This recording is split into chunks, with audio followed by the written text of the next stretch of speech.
और lie detector test में आज बात करेंगे तीसरा विश्व युद्ध भड़काने वाले यार गद्दार की है। ये जानने से पहले ये समझ लीजिए कि दुनिया के सबसे बड़े सैन्य संगठन नेटो में फूट पड़ सकती है, जिसकी वजह बनेगा इजराइल, क्योंकि नेटो के दूसरे सबसे ताकतवर देश तुर्की ने आशंका जताई है कि इजराइल उस पर हमला कर सकता है। सोचिए, अगर इजराइल ने उस पर हमला कर दिया तो क्या होगा? यकीनन अमेरिका को नेटो या फिर इजराइल में से किसी एक को चुनना पड़ेगा। अब सवाल यह है कि अमेरिका किसे चुनेगा? आपको दिखाते हैं एक रिपोर्ट। तीसरा विश्व युद्ध कराने वाले यार गद्दार का सच।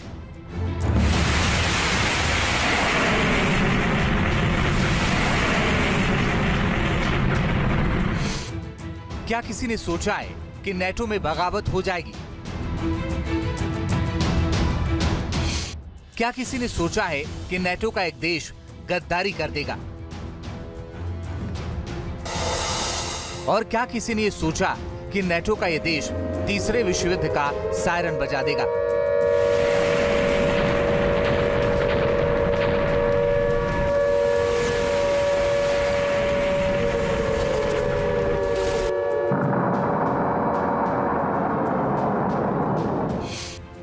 जी हां, दुनिया का सबसे मजबूत सैन्य संगठन माने जाने वाले नेटो में फूट पड़ सकती है, और फूट की वजह बना है इजराइल। लेकिन क्यों और कैसे, ये हम आपको आगे बताएंगे। पहले नेटो के उस यार गद्दार का नाम सुन लीजिए, जिसने 32 देशों के इस संगठन की नींव हिला दी है। इस देश का नाम है तुर्की। खुद को इस्लामिक मुल्कों के खलीफा की तरह पेश करने वाले तुर्की नेटो का बहुत बड़ा विलन बन गया है, और अगर इसे रोका नहीं गया तो ये तीसरे विश्व युद्ध की वजह भी बन सकता है, क्योंकि मिडिल ईस्ट में लड़े जा रहे युद्ध के बीच तुर्की के रक्षा मंत्री यासर गुलेर ने बड़ा उकसाने वाला बयान दिया है। एक इंटरव्यू के दौरान उन्होंने कहा कि इजराइल तुर्की पर हमला कर सकता है, जिससे तीसरा विश्व युद्ध छिड़ जाएगा। अब सवाल यह कि टर्किश डिफेंस मिनिस्टर ने ऐसा क्यों कहा? क्या वाकई तुर्की को इजराइल हमले का कोई इनपुट है? और सवाल ये भी है कि अगर तुर्की इजराइल के खिलाफ कोई एक्शन लेता है तो क्या नेटो में फूट पड़ जाएगी, क्योंकि नेटो का सबसे अहम सदस्य अमेरिका इजराइल के साथ है। तीसरे विश्व युद्ध का सायरन बजा रहे इन तमाम सवालों का जवाब दें, उससे पहले आपको यासर गुलेर का पूरा बयान सुनाते हैं। इजराइल एक आक्रामक देश है, वह हम पर हमला कर सकता है। हमारे राष्ट्रपति हमारे लोगों को चेतावनी दे रहे हैं, क्योंकि वे इस खतरे को देख रहे हैं। अगर राष्ट्रपति को इजराइल से कोई संभावित खतरा नहीं दिखता तो क्या वे ऐसी चिंता जताते? बेशक हम युद्ध नहीं चाहते हैं, लेकिन हमें हमेशा तैयार रहना चाहिए। दरअसल यासर गुलेर तुर्की के पहले नेता नहीं है जिन्होंने नेटो में फूट डालने वाला बयान दिया हो। इससे पहले तुर्की के राष्ट्रपति तैयब एर्दोगन भी इजराइल को बड़ा खतरा बताते हुए उसके साथ तमाम रिश्ते खत्म करने का ऐलान कर चुके थे। पिछले हफ्ते रियाद में हुई मुस्लिम देशों की मीटिंग में एर्दोगन ने इजराइल को सख्त संदेश देने की वकालत की थी। इसके ठीक बाद आया टर्किश रक्षा मंत्री का बयान, जो कि युद्ध भड़काने वाला बताया जा रहा है। जानकारों की माने तो टर्किश नेताओं की निगाहें भले ही इजराइल पर हों, मगर वो निशाना कहीं और लगाने की कोशिश कर रहे हैं। असल में इजराइल का नाम लेकर तुर्की अमेरिका पर दबाव बनाने की कोशिश कर रहा है, क्योंकि तुर्की बेशक नेटो का अहम सदस्य है, मगर अपनी महत्वाकांक्षा के चलते वो नेटो से अलग राग अलापता है। मसलन तुर्की खुद को मुसलमानों का मसीहा साबित करना चाहता है, इसके लिए वो इजराइल के खिलाफ बयान दे रहा है। दूसरी तरफ वो नेटो में भी बना रहना चाहता है, ताकि इसकी आड़ में वो अपना प्रभाव बढ़ाता रहे। टर्की इस तरह की बातें करता रहता है, नेटो की जो पॉलिसीज़ होती हैं उसके खिलाफ भी बोलता रहता है, और उसकी पॉलिसी होती है कि फिर बार्गेन करता है, अपनी बार्गेनिंग कैपेसिटी को बढ़ाने की कोशिश करता है। आपको बता दें कि 32 देशों वाले संगठन नेटो का 70% खर्चा अकेला अमेरिका उठाता है, जबकि तुर्की की इसमें भागीदारी 5% से भी कम है। मगर जब भी नेटो के सामने बड़े फैसले लेने का वक्त आता है तो तुर्की उसमें सबसे ज्यादा अड़ंगा लगाता है। पिछले 10 साल में कई ऐसे मामले सामने आ चुके हैं जब तुर्की अपनी महत्वाकांक्षा को पूरा करने के लिए सीधे अमेरिका से टकरा गया। साल 2019 में जब तुर्की को अमेरिका के F-35 फाइटर जेट या रूस के S-400 डिफेंस सिस्टम में से एक को चुनना था, तो तुर्की ने अमेरिका की अनदेखी करते हुए रूस के S-400 को चुना। इसके बाद साल 2023 में जब स्वीडन को नेटो में शामिल करने की बात सामने आई तो भी तुर्की ने उसमें अड़ंगा लगाया, जिसके बाद अमेरिका को तुर्की की शर्तें माननी पड़ी और इजराइल के मुद्दे पर भी तुर्की अमेरिका को आंखें दिखा रहा है, ये जानते हुए भी कि अगर इजराइल युद्ध लड़ रहा है तो इसके पीछे अमेरिका की ही रजामंदी है। आज कॉन्फ्लिक्ट ऑफ इंटरेस्ट टर्की और इजराइल के बीच में, अब सब जानते हैं कि इजराइल एक तरह से अमेरिका के प्रॉक्सी की तरह काम करता है और यह हकीकत भी है कि इजराइल के तमाम जो भी मंसूबे हैं वो कहीं ना कहीं अमेरिका के मंसूबों को फुलफिल करते हैं। अब इस सिचुएशन में अगर नेटो के मेंबर टर्की का युद्ध इजराइल से हो जाता है तो अमेरिका जैसे देशों के लिए बहुत बड़ी विडंबना हो जाएगी कि वो किसका साथ दें। हकीकत यह है कि युद्ध ना हो, इसके लिए अभी से प्रयास शुरू हो चुके हैं और चाहे अमेरिका हो, चाहे ब्रिटेन हो, चाहे फ्रांस हो, ये सब बैक चैनल्स एक्टिवेट कर चुके हैं ताकि युद्ध को रोका जा सके और ये दोनों अहम मेंबर्स आपस में न टकरा जाएं। अब ऐसे में सवाल उठता है कि क्या इजराइल के कारण अमेरिका और तुर्की आपस में भिड़ जाएंगे? अमेरिका का बाइडेन प्रशासन हो या नवनिर्वाचित राष्ट्रपति डोनाल्ड ट्रंप, इजराइल को लेकर दोनों का स्टैंड लाउड एंड क्लियर है। इजराइल को किसी भी सूरत में अकेला नहीं छोड़ा जाएगा। तो क्या विरोध करने पर तुर्की को नेटो से निकाला जाएगा? इस पर डिटेल में बात आगे करेंगे, तुर्की की ताकत के बारे में भी बताएंगे। मगर पहले सबसे चौंकाने वाली बात सुनिए। दरअसल मुस्लिम देशों की जिस बैठक के बाद तुर्की ने बयान दिया है, वो बैठक मिडिल ईस्ट में ईरान का समर्थन करने के लिए बुलाई गई थी। अब ध्यान देने वाली बात यह है कि तुर्की खुद ईरान को पसंद नहीं करता है, ईरान को अपना कट्टर प्रतिद्वंदी भी मानता है। बावजूद इसके वो नेटो के खिलाफ जाकर ईरान का समर्थन करने को तैयार हो गया है।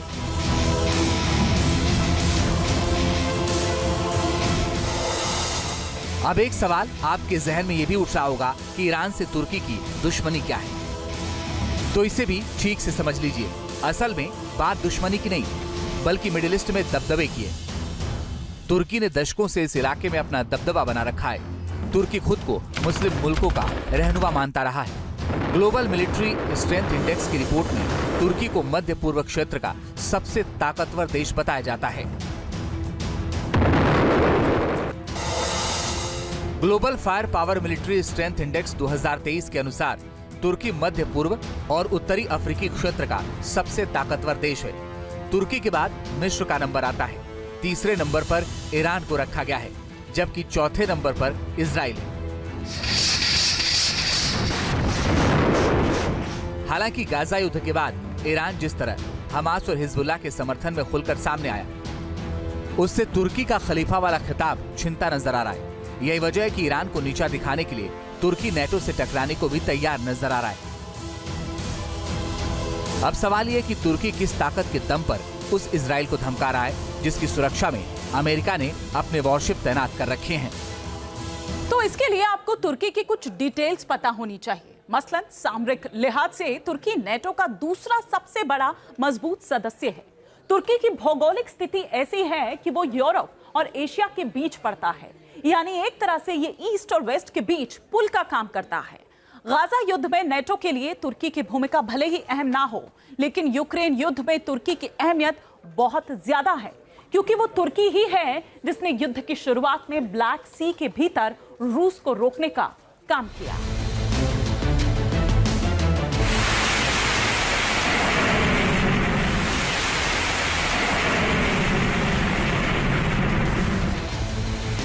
दरअसल 1936 के मॉन्ट्रो कन्वेंशन के तहत तुर्की को यह अधिकार मिलता है कि वो जंग के हालात में डार्डानेल्स और बोस्पोरस से गुजरने वाले युद्धपोतों की एंट्री पर रोक लगा सकता है।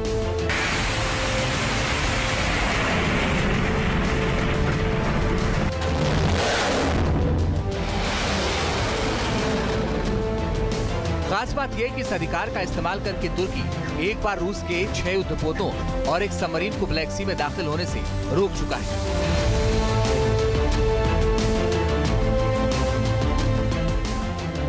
यानी नेटो के लिए तुर्की की अहमियत बहुत ज्यादा है। इसके अलावा तुर्की को दुनिया की सबसे बड़ी ड्रोन पावर भी माना जाता है।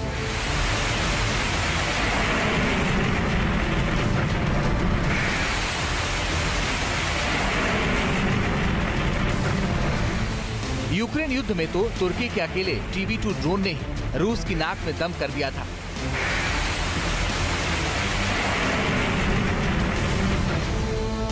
यूक्रेन ने तुर्की के TB2 ड्रोन से ऐसे घातक हमले किए थे कि पूर्वी यूक्रेन रशियन टैंकों की कब्रगाह बन गया था।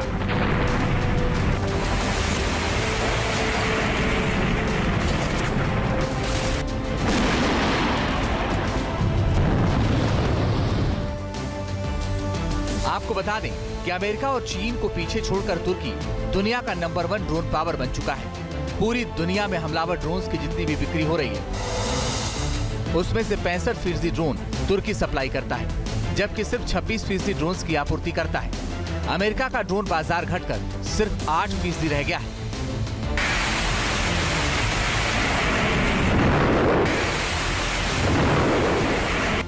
सेंटर फॉर न्यू अमेरिकी सिक्योरिटी यानी CNAS ने जो रिपोर्ट जारी की है उसके मुताबिक साल 1995 से 2023 के बीच तुर्की ने अपनी ड्रोन तकनीक और बिक्री में काफी बढ़ोतरी की है, जिसमें आत्मघाती ड्रोन भी शामिल है। इसके अलावा 55 मुस्लिम देशों को होने वाले हथियारों की ज्यादातर सप्लाई तुर्की ही करता है, जिससे तुर्की की अर्थव्यवस्था को काफी फायदा पहुंचता है। बता दें कि मिडिल ईस्ट में अपनी ताकत बढ़ाने के लिए तुर्की लगातार अपने रक्षा बजट को बढ़ा रहा है, जो अभी $47 बिलियन तक पहुंच गया है। देखिए, अगर इजराइल और तुर्की के बीच युद्ध के हालात बनते हैं तो एक बात तो तय है कि अमेरिका इजराइल को हथियारों की कमी नहीं पड़ने देगा, लेकिन अमेरिकी हथियारों को हटा दें तो तुर्की और इजराइल की सेनाएं आमने सामने कहां ठहरती है, ये ग्राफिक्स के माध्यम से हम आपको समझाने की कोशिश करते हैं। ये देखिए, तुर्की और इजराइल में कौन आखिर सबसे दमदार है। उधर इजराइल आप देख रहे हैं और साथ ही साथ यहाँ तुर्की आप देख रहे हैं। एक्टिव सैनिक और जो रिजर्व सैनिक है उनकी क्या संख्या है, ये हम आपको इस ग्राफिक्स के माध्यम से बता रहे हैं कि अभी जो एक्टिव सैनिक इजराइल के पास है वो है 1,70,000, लेकिन वहीं अगर हम बात करें तुर्की की तो 3,55,000 एक्टिव सैनिक तुर्की के पास है। और रिजर्व में अगर हम बात करें कि जिनको कभी भी अगर ये पोजीशन लेने के लिए कहा जाता है, कमांड दी जाती है, तो फिर रिजर्व सैनिकों की संख्या है 4,65,000। और वहीं अगर हम बात करें तुर्की की तो 3,79,000 संख्या रिजर्व सैनिकों की तुर्की के पास है।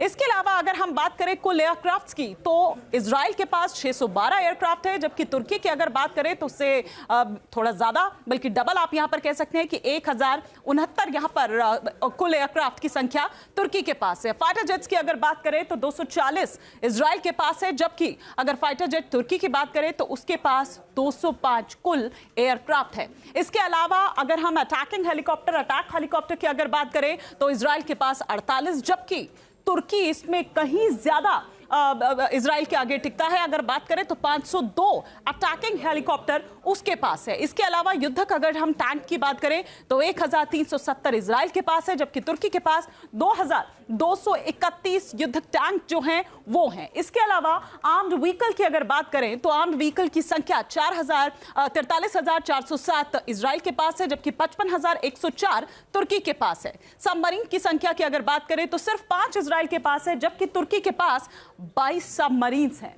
तो ये ताकत का जिक्र हम यहां पर कर रहे हैं। डिस्ट्रॉयर ना तो इजराइल के पास है ना ही तुर्की के पास है। फ्रिगेट की भी अगर हम बात करें तो फ्रिगेट भी ना ही इजराइल के पास है और ना ही तुर्की के पास। लेकिन न्यूक्लियर हथियारों की अगर हम बात करें तो इस पर 80 इजराइल के पास है, जबकि तुर्की यहां पर कमजोर पड़ता नजर आता है इजराइल के मुकाबले। अब सवाल ये कि क्या अमेरिका या नेटो के दूसरे देश तुर्की जैसे ताकतवर देश की अनदेखी करते हुए उसे नेटो से बाहर कर सकते हैं?